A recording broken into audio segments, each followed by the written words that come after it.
Assalamualaikum warahmatullahi wabarakatuh. Hai, perkenalkan, nama saya Ade Fitri Arianti.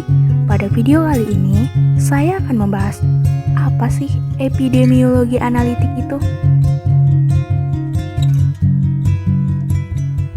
Tapi sebelumnya kita harus tahu dulu nih, apa itu epidemiologi dan analitik.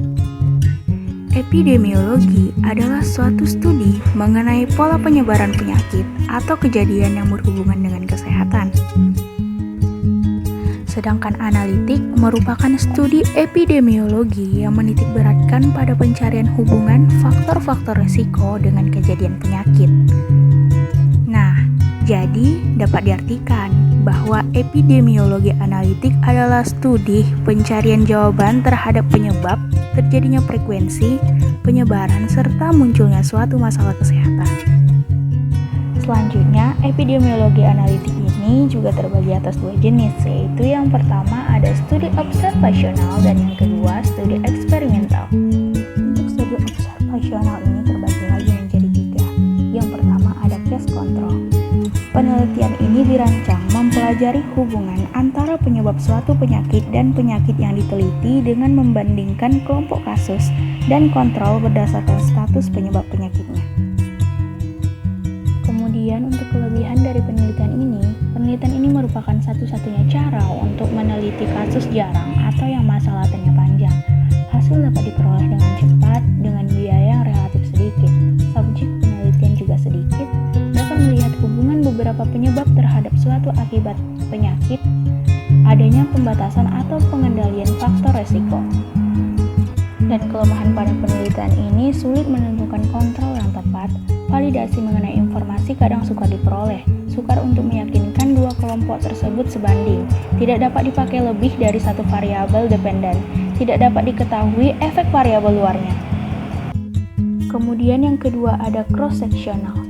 Penelitian ini dirancang mempelajari hubungan penyakit dan faktor penyebab yang mempengaruhi penyakit tersebut secara serentak pada individu atau kelompok pada suatu waktu.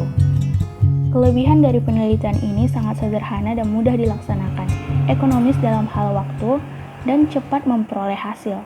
Dalam waktu bersamaan dapat dikumpulkan variabel yang banyak, baik itu variabel resiko maupun variabel efek. Dan kelemahan pada penelitian ini diperlukan subjek penelitian yang besar, tidak dapat menggambarkan perkembangan penyakit secara akurat, tidak valid untuk meramalkan suatu kecenderungan. Kesimpulan korelasi faktor risiko dengan efek paling lemah jika dibandingkan dengan dua rancangan epidemiologi yang lain. Dan yang terakhir, yang ketiga ada cohort, di mana penelitian ini dirancang mempelajari hubungan antara penyebab dari suatu penyakit yang diteliti dengan membandingkan kelompok terpajan dan kelompok yang tidak terpajan berdasarkan status penyakitnya.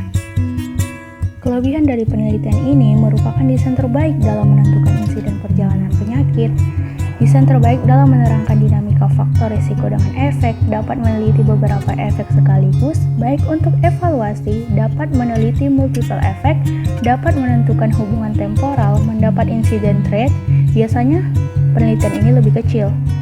Dan kelemahan dari penelitian ini memerlukan waktu yang lama, sarana dan biayanya juga mahal.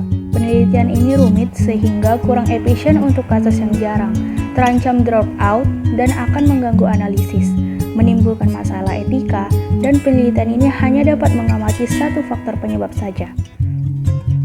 Nah, studi eksperimental juga terbagi lagi menjadi dua. Yang pertama ada eksperimen murni. Bisa kita lihat daripada ciri-ciri eksperimen ini merupakan suatu bentuk rancangan yang memperlakukan dan memanipulasi subjek penelitian dengan kontrol secara ketat. Dan yang kedua yaitu eksperimen semu atau kuasi.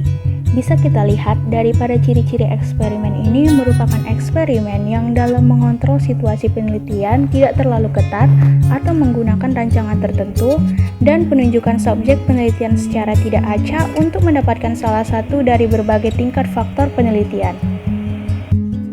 Dari semua pembagian jenis-jenis epidemiologi analitik tadi, kita jadi tahu bahwa meskipun dengan cara atau jenis-jenis yang berbeda, Tetapi, epidemiologi analitik ini memiliki satu tujuan yang sama, yaitu menjelaskan faktor-faktor risiko dan kuasa penyakit, memprediksi kejadian penyakit, dan yang terakhir, memberikan sarana strategi intervensi yang efektif untuk pengendalian suatu penyakit. Baiklah, itu dia tadi penjelasan sederhana dari saya mengenai epidemiologi analitik. Terima kasih.